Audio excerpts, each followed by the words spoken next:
బాలరాజ్ గారు, మీ హయాంలో ఉన్న అప్పుడు ముఖ్యమంత్రి కేసీఆర్ అసలు కేంద్రంతో ఎందుకు పోరాటం చేయలేదు అన్న విమర్శకు మీ సమాధానం ఏంటి? అండ్ నిన్న చాలా స్ట్రాంగ్గా చెప్పారు, ప్రజా ఉద్యమాలు చేస్తాం, ఇంకా ప్రజల్లోనే ఉంటాను, నేను ఎప్పుడు ఫీల్డ్లోనే మీ అందరికీ అందుబాటులో ఉంటాను అని చెప్పేసి మాట్లాడారు. నిన్నటిదాకా ఒక కథ, రేపటి నుంచి మరో కథ అన్నారు. అయితే ఎందుకు అసెంబ్లీ చర్చకు సిద్ధమా అని అంటే బీఆర్ఎస్ ఎందుకు దానికి సమాధానం చెప్పలేకపోతోంది? అసెంబ్లీ సాక్షిగా మీరు వచ్చి మాట్లాడండి అంటే ఎందుకు తప్పుకుంటుంది అనేది కాంగ్రెస్ వాదన. మేడం ఏమంటామంటే, కృష్ణా జలాలలో తెలంగాణకు రావాల్సిన వాటా ఏదైతే ఉందో, నది పరివాహక ప్రాంతం అనుగుణంగా తెలంగాణ వాటా రావట్లేదనే వాదన తెలంగాణ ఉద్యమంలో కేసీఆర్ గారు చేసినారు, తెలంగాణ ప్రభుత్వంలో కేసీఆర్ గారు చేసినారు. ఆ రోజు 2014 నుంచి 2024 వరకు హైదరాబాద్ ఉమ్మడి రాజధానిగా ఉండడం కావచ్చు, అదేవిధంగా 2014లో మనమైతే రిజర్వాయర్లు అనేవి అన్ని పూర్తి కాలేవు కాబట్టి 1 సంవత్సరానికి మాత్రమే ఏదైతే ఈ యొక్క ఒడంబడిక అనేది ఒప్పందం అనేది ఉంటుందని చెప్పేసి ఆ రోజు చేస్తే, రిజర్వాయర్ పూర్తి చేసుకుని మనం నిల్వ చేసుకుని నీళ్ళు ఉండాలి కదా. ఇప్పుడు నీళ్లు తీసుకుంటాం, నిల్వ చేసుకుని రిజర్వాయర్ లేవు కదా. కాబట్టి ఆ రోజు 1 సంవత్సరానికి ఒప్పందాన్ని ఏదో కాంగ్రెస్ పార్టీ ఆల్రెడీ శిలాశాసనం చేసిన మాట్లాడుతుందో తప్పనే అంశాన్ని స్పష్టంగా చెప్తా ఉన్నాను. కృష్ణా జలాల విషయంలో మేడం 28 సార్లు అపెక్స్ కౌన్సిల్ పోయినా, సిడబ్ల్యూసి వాళ్ళతో పోయినా 28 సార్లు మీటింగ్స్ జరిగినాయి 2023 నుంచి 2014 వరకు. దాంట్లో కేసీఆర్ గారు కొన్ని మీటింగ్లో పాల్గొన్నారు, మన ఇరిగేషన్ శాఖ అధికారులు కొంతమంది పాల్గొన్నారు, అదేవిధంగా మన జలవనరుల శాఖ ఇరిగేషన్ మినిస్టర్స్ కొన్ని సమావేశాలు పాల్గొన్నారు. ఎప్పటికప్పుడు మన వాటాల పైన డెఫినెట్ గా యుద్ధం జరిగిన మాట వాస్తవం. ఈ రోజు కాంగ్రెస్ పార్టీ చెప్తున్నట్టు అప్పుడు సభ్యులు కూర్చున్నారు అనే మాట అవాస్తవం. మొదటగా మనం చేసింది ఏంటంటే, లిఫ్ట్ ఇరిగేషన్ స్కీమ్ కంటే ముందు, పిఎంఎల్ఆర్ఐ కంటే ముందు గతంలో పెండింగ్ ప్రాజెక్టుగా ఉన్న వాటిని ఫస్ట్ పూర్తి చేసుకుంటే కొన్ని లక్షల ఎకరాలకు, కొన్ని 6 నుంచి 10 లక్షల ఎకరాల మధ్యన సాగు దొరుకుతుందనే అంశాన్ని మొదట చూసినాము.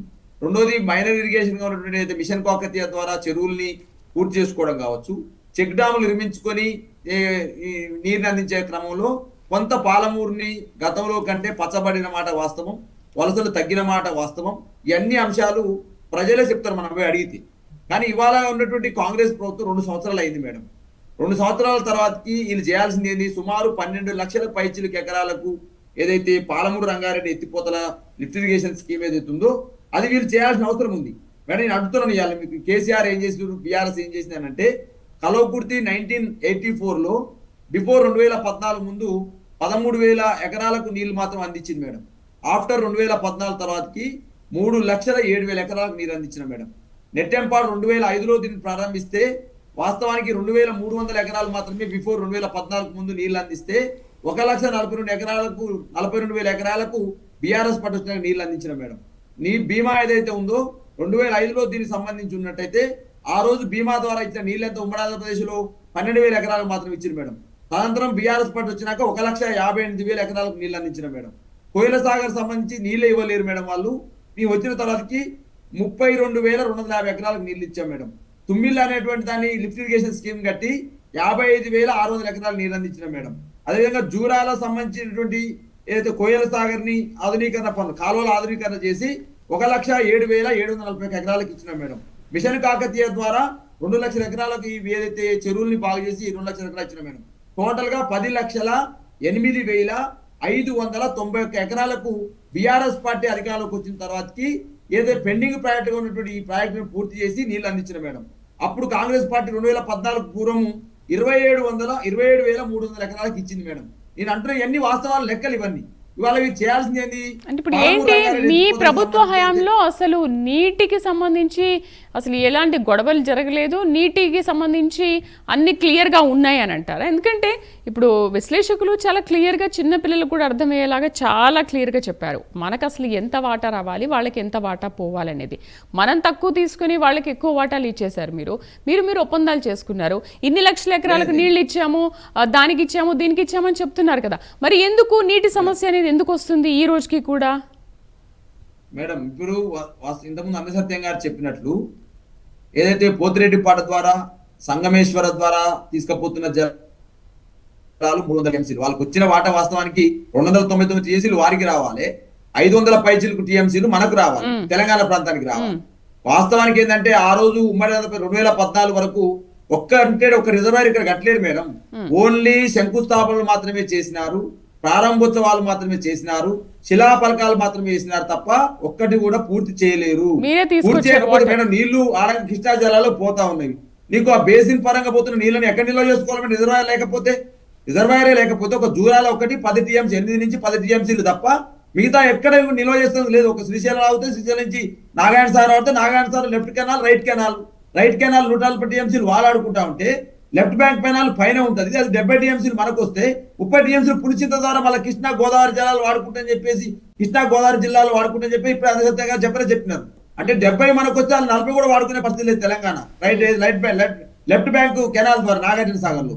నేనేమంటున్నామంటే ఇవాళ ప్రధానంగా పిఎంఎల్ఆర్ఐ ఏదైతే ఉందో Palamuru Rangareddy lift irrigation scheme ఏదైతే ఉందో దీన్ని ఇంకొంచెం 90% పనులు పూర్తి అయ్యి ఇంకో 10% పనులు కాలువలు పూర్తి చేస్తే ఇలా ఏదులాబాద్ ద్వారా కావచ్చు, ఏదుల్లా కావచ్చు, వట్టెం కావచ్చు, ఉద్దండపూర్ కావచ్చు, కేపీ లక్షదేవపల్లి కావచ్చు, నార్లాపూర్ కావచ్చు, డిండి కావచ్చు, శివన్నగూడెం కావచ్చు, ముద్విన్ కావచ్చు, అదేవిధంగా కృష్ణరాంపల్లి కావచ్చు, ఇవన్నీ ఏదైతే 3 జిల్లాలకు సంబంధించి 19 నియోజకవర్గాలకు సంబంధించి సుమారు 12,000 ఎన్ని మండలాలు మేడం అంటే సుమారు దీని కింద ఉన్నటువంటి మండలాల సంఖ్య చూస్తే మరి ప్రపంచంలో అతిపెద్ద సర్జిపుల్ ఏదుల వద్ద నిర్మించిన మేడం 145 మెగావాట్ల మోటార్ ని ఉపయోగించిన కేసీఆర్ గారు ఉన్నప్పుడు.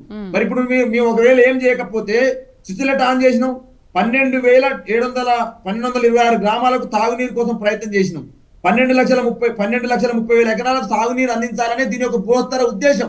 ఇలా మీరు చేయాల్సినది ఓకే, మేము కొంత పని చేసిపోయినాము 90%, మిగతా 10% కోసం మీరు ఏం చేసి 2 సంవత్సరాలలో 2 సంవత్సరాలు అయిపోయింది మీది, 800 రోజులు అయిపోయింది గవర్నమెంట్ వచ్చి. కనీసం ఆ కాలువల్ని మొత్తం క్లియర్ చేస్తే మీరు పంపులు ఆన్ చేసుకోవచ్చు కదా, ప్రజలకు నీళ్ళు ఇస్తారు కదా. ఆ పని చేయకుండా మీరు ఏం చేస్తున్నారు అనే అంశాన్ని స్పష్టంగా బీఆర్ఎస్ పార్టీ అడుగుతా ఉన్నాము.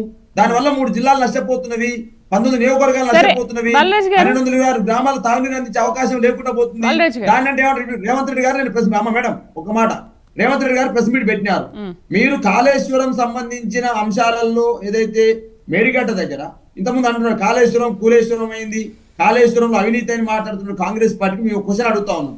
ఎప్పుడు ప్రారంభించారు పాలమూరు ఏదైతే మన మన ఈ చేవెళ్ళ మరియు సంబంధించిన ప్రాజెక్ట్ ఎప్పుడు ప్రారంభించారు వాళ్ళు? చేవెళ్ళ ఎప్పుడు ప్రారంభించారు మేడం? చేవెళ్ళ సంబంధించి 2005లో ప్రారంభించిన దాన్ని 2014 వరకు ఎందుకు పూర్తి చేయలేకపోయారు? ఆ రోజు తమ్మిడేటి దగ్గర మీరు నీటి లభ్యత ఎంత ఉండే, మేడిగడ్డకు ఎందుకు మార్చాల్సి వచ్చింది? ఈ అంశాల మీద మాట్లాడరు. ఏమైనా కాళేశ్వరం మాట్లాడతారు మేడం. ఇంకొకటి ఇప్పుడు కొత్త సంవత్సరంలో అసెంబ్లీ వేదికగా చర్చకు రావాలని ముఖ్యమంత్రి రేవంత్ రెడ్డి ఆహ్వానించారు. ప్రజాక్షేత్రంలో సభలతో కాకుండా అసెంబ్లీ సాక్షిక ఆధారాలతో ప్రభుత్వ వైఫల్యాలను ఎండగట్టే ధైర్యం మీకుందా? మరి ఇప్పటికైనా ప్రజా ఉద్యమంలో ఉంటానని మాట్లాడుతున్నారు కదా, ఇప్పటికైనా అసెంబ్లీకి వచ్చి మాట్లాడతారా ఇప్పుడు వచ్చే అసెంబ్లీ సమావేశాల్లో? ఇప్పుడు ప్రాణాయిత చెవెళ్ళ ప్రాజెక్టు అయితే తమ్మిడేటి దగ్గర చేసిర్రో దాన్ని ఎందుకు వీళ్ళు 2005లో ప్రారంభించమని చెప్పి జలయజ్ఞంలో భాగం ఎందుకు పూర్తి చేయలేరో వాళ్ళు తమ్మిడేటి దగ్గర చెప్పాలి. ఫస్ట్ పాయింట్ ఈ అవినీతి గురించి అంశాల గురించి నేను అసెంబ్లీకి వస్తారని మాట్లాడుతున్నాను బాలరాజు గారు. ఇప్పుడు నాట్ ఓన్లీ మీడియా, చాలా మంది ప్రజలు కూడా ఎదురు చూస్తున్నారు ఆయన అసెంబ్లీకి వచ్చి మాట్లాడతారేమో అని. సో ఇప్పుడు చాలా రోజుల తర్వాత మళ్ళీ మీడియా ముందుకు వచ్చి మాట్లాడారు. చాలా ఆసక్తిగా ఎదురు చూశారు అందరూ కూడా, నేను ప్రజలు కూడా చాలా బాగా చూశారు ఆయన ప్రెస్ మీట్ అంటే కూడా. మరి ఏంటి ఇప్పుడు అట్లాంటి ఆయన 10 ఏళ్ళు సీఎంగా చేసిన వ్యక్తి అసెంబ్లీకి వచ్చి మాట్లాడితే ఏంటి ప్రాబ్లం? నిజంగా మీరు ప్రజా సమస్యలను ఎండగట్టాలన్నా లేకపోతే ప్రభుత్వాన్ని నిలదీయాలన్నా కూడా అసెంబ్లీ ఒక వేదిక కదా, ఆ వేదికను ఎందుకు మీరు యూటిలైజ్ చేసుకోలేకపోతున్నారు? మేడం ఏమంటే ఇప్పుడు కేసీఆర్ గారు అసెంబ్లీకి వచ్చే సమయంలో వస్తారు, ప్రతిపక్ష నాయకుడుగా ఆయనకు ఒక విచక్షణ అధికారాలు వారికి ఉంటవి. వారి తర్వాత ఎల్ఓపి లీడర్ ఆఫ్ అపోజిషన్ సంబంధించినటువంటి డిప్యూటీ లీడర్లుగా ఏ అంశాల పట్ల ఎవరు మాట్లాడాలనే విచక్షణ అధికారం కూడా ఎల్ఓపి లీడర్కి ఉంటుంది. ఇవాళ 100% ఏమంటున్నామంటే ఇవాళ ఏదైతే బిఎస్సి సంబంధించినటువంటి చైర్మన్ ఎవరైతే ఉందో ఎవరికి ఇవ్వాలి మేడం? ప్రతిపక్షానికి ఇవ్వాల్సిన అవసరం ఉండే. ఎవరికి ఇచ్చారు మేడం? బీఆర్ఎస్ పార్టీ నుంచి తీసుకొని గాంధీ గారికి ఇచ్చారు. కనీసం ఆ గాంధీ గారు ఏ పార్టీ ఉన్నారంటే బీఆర్ఎస్ ఉందని చెప్పి చెప్తా ఉన్నారు వీళ్ళు. ఇలా చేర్చుకున్న ఎమ్మెల్యేలు ఏ పార్టీలో ఉన్నో చెప్పే పరిస్థితి ఉండదు. హరీష్ రావు గారు మేడం కాళేశ్వరం సంబంధించిన తాను ఇరిగేషన్ శాఖ మంత్రిగా పనిచేశారు కాబట్టి హరీష్ రావు గారు ఇదే అసెంబ్లీలో చర్చ చెప్పారు మేడం. చర్చ తీసుకొస్తే హరీష్ రావు గారు మాట్లాడుతున్నప్పుడు 33 సార్లు మైక్ కట్ చేసిన సందర్భాన్ని తెలుగు సమాజం కానీ తెలంగాణ సమాజం కానీ చూడలేదా? ఇప్పుడు మాట్లాడుతున్నప్పుడేమో మైకులు కట్ చేస్తుంది. సబితేందర్ రెడ్డి మీద, సునీతా లక్ష్మారెడ్డి మీద ఇదే అసెంబ్లీలో రేవంత్ రెడ్డి గారు ఏం మాట్లాడారో తెలంగాణ సమాజం అంతా చూడలేదా? అదేవిధంగా ఎమ్మెల్యేలకు శాసనసభ్యులకు ఎటువంటి అవమానాలు ఈ యొక్క అసెంబ్లీలో చేస్తున్నారో మనం ఓకే, చూస్తాం. ఇప్పుడు అలాంటి అవమానాలు ఎదురవుతాయేమో అని చెప్పేసి అసెంబ్లీకి వెళ్ళట్లేదా? దాని నుంచి క్లారిటీ తీసుకుందాం కాంగ్రెస్ ఎన్ని వాళ్ళు. అవమానాలు ఎదురైనా మేడం, తెలంగాణ ప్రజల కోసము ఎన్ని అవమానాలు ఎదురైనా తెలంగాణ ప్రజలకు ఇచ్చినటువంటి హామీల పట్ల మీరు చేస్తున్నటువంటి ఏదైతే ఈ యొక్క డొంక తిరుగు మాటలు ఉన్నాయో వీటి పట్ల కేసీఆర్ కూడా డెఫినెట్ గా అసెంబ్లీకి వస్తారు. కేసీఆర్ గారు డెఫినెట్ గా ప్రజాక్షేత్రంలోకి వస్తారు. కేసీఆర్ గారు మేడం వచ్చిన సందర్భంలో మీరు అంటా ఉన్నాను, తను ఆరోగ్యము సంబంధించి మీరు కూడా చూసినారు. తను ఆరోగ్యం బాగాలేకపోవడం, రాలేకపోవడం, తనంతరం వారు ప్రమాణ స్వీకారం రావడము, తనంతరం వల్ల ఏదైతే లిఫ్ట్ కాళేశ్వరం సంబంధించి ఇరిగేసినప్పుడు మొదటిసారి అటెండ్ కావడము, ఇప్పుడు వారు ఆరోగ్యం కుదిరపడ్డది. డెఫినెట్ గా ఒకవైపు ఏమో ఆరోగ్యం కుదిరపడాలని చెప్పేసి ప్రభుత్వం కోరుకుంటుందని చెప్తారు, ఒకవైపు ఏమో మళ్ళీ అదే కేసీఆర్ గారు మొత్తం అది చేస్తాం ఇది చేస్తాం, కేసీఆర్ గారు ఇష్టం చిట్ల పురాణం ఒకవైపు చేస్తా ఉంటారు. ఇప్పుడు కేసీఆర్ గారి వయసు ఏంటి, రేవంత్ రెడ్డి గారి వయసు ఏంటి, కేసీఆర్ గారు చేసినటువంటి త్యాగం ఏంటి, రేవంత్ రెడ్డి గారు చేసిన త్యాగం ఏంటి, ఇవన్నీ బేరేజ్ వేసుకుంటూ మాట్లాడాలి తప్ప జరిగిన చర్చను ఒక పద్ధతి ప్రకారం చేస్తే మాట్లాడతాం. ఇరిగేషన్ శాఖ మంత్రిగా మాజీ మంత్రిగా హరీష్ రావు గారి యొక్క ప్రసంగాన్ని ఎన్నిసార్లు అడ్డుకూరో చూసినాం. కేటీఆర్ గారి మీద చేసిన విమర్శలు మనం మీద చూసినాం.